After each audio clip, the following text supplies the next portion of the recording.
Hello, I hope you're all doing well and that you're all safe and sound. Today we're going to finish up talking about some of our gas laws. So last time we went over Avogadro's law as well as the ideal gas law. And today we're going to discuss how to calculate the pressure of a gas if it's in a mixture. So there's a really simple law that we can use called Dalton's law.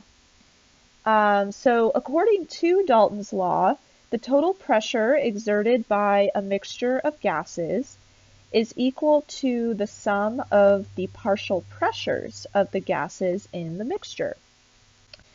So written out mathematically, we would say that P total is equal to the sum of the pressure of the individual gases.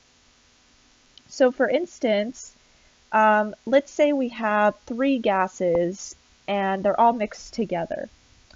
We would say that P total is equal to the pressure of the first gas as if it was on its own, plus the pressure of the second gas as if it was by itself, plus the pressure of the third gas, also as if it was by itself.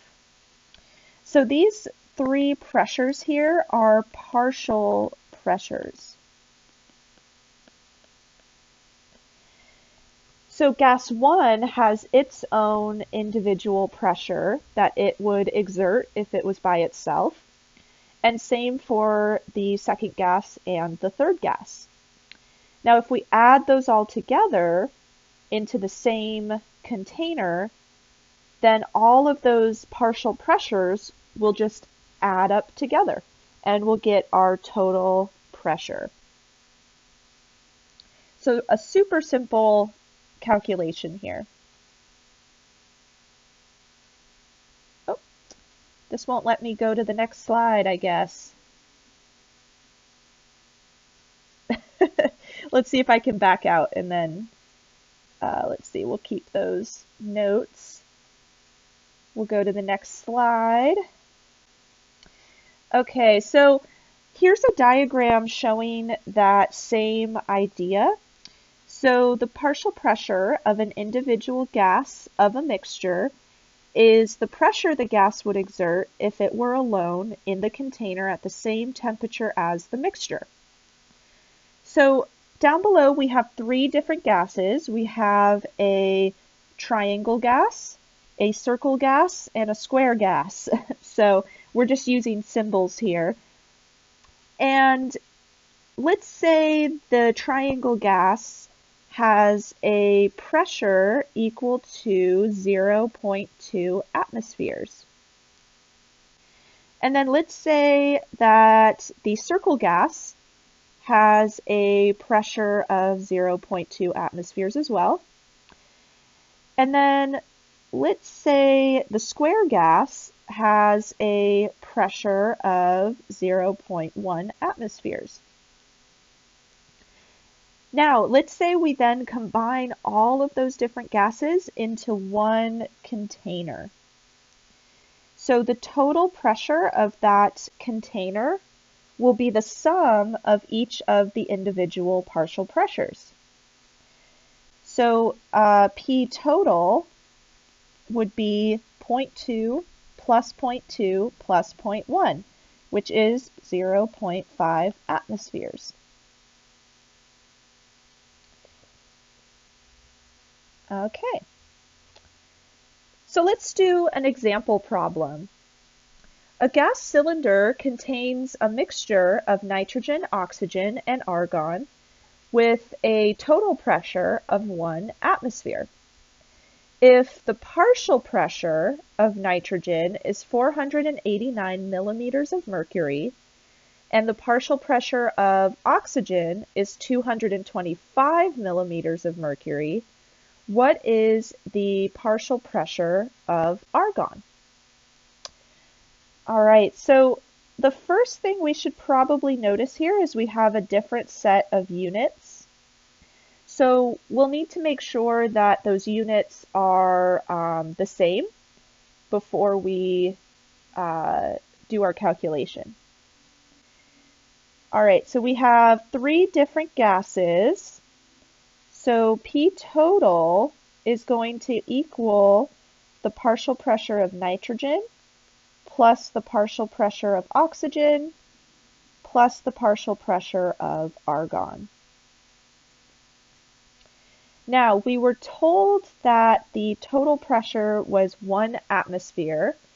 Now, you might remember from a few lectures ago, we said that 1 atmosphere is equal to 760 millimeters of mercury. So we're just going to plug that in for P total so that all of our units will match. Okay, and then the partial pressure of nitrogen was 489 millimeters of mercury.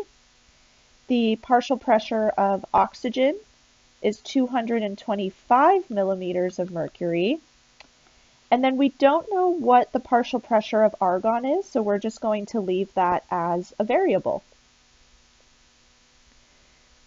So the partial pressure of argon, if we rearrange our equation, is 760 millimeters of mercury minus 489 millimeters of mercury minus 225 millimeters of mercury. All right, so if we plug all of that into our calculator, we find that the partial pressure of argon is 46 millimeters of mercury. So there's probably a tiny, tiny amount of argon in this sample, and it's mostly composed of nitrogen and oxygen. And I can tell that just by the relative individual pressures. All right, so our last gas law that we're going to go over today is Graham's law. And this is a mathematical expression that relates the rates of effusion or diffusion of 2 gases to the masses of the molecules of the 2 gases. So what are effusion and diffusion? Effusion is a process in which a gas escapes from a container through a small hole in the container. So this would be pretty similar to, let's say that you're driving along and a nail punctures your tire, and then gas is escaping through that tiny hole. So that would be an example of effusion. And then diffusion is a process that causes gases to spontaneously mix when they are brought together. Oh, and I apologize, the text got cut off there at the bottom. So if we mix 2 gases together, they're going to diffuse and, mix spontaneously. So if any of you have diffusers at home, so those kind of look like, I don't know, sometimes they're fancy, sometimes they're not. But typically you put an essential oil in the bottom and it gets heated up, and then the gas or vapors escape and they diffuse into the room. So they're going from an area of really high concentration to an area of low concentration. And they're just going to mix with the air in the room. So that's an example of diffusion. And off to the right, we have some visuals showing those different concepts as well. So on the top, we have 2 gases mixing together. One is blue and one is green, and that's diffusion. And then effusion is shown on the bottom, where a gas is escaping through a tiny hole and then mixing with another gas on the other side of the container. So Graham's law, again, is going to relate the rate of effusion or diffusion of a gas to its molecular weight. So the effusion rate of A over the effusion rate of B, so let's say these are two different gases, and we're comparing their rates of effusion, that will equal the square root of the molecular mass of B over the molecular mass of A. So notice that A is in the numerator on one side and in the denominator on the other side. So one handy thing with this equation, we can just calculate the effusion of A on its own.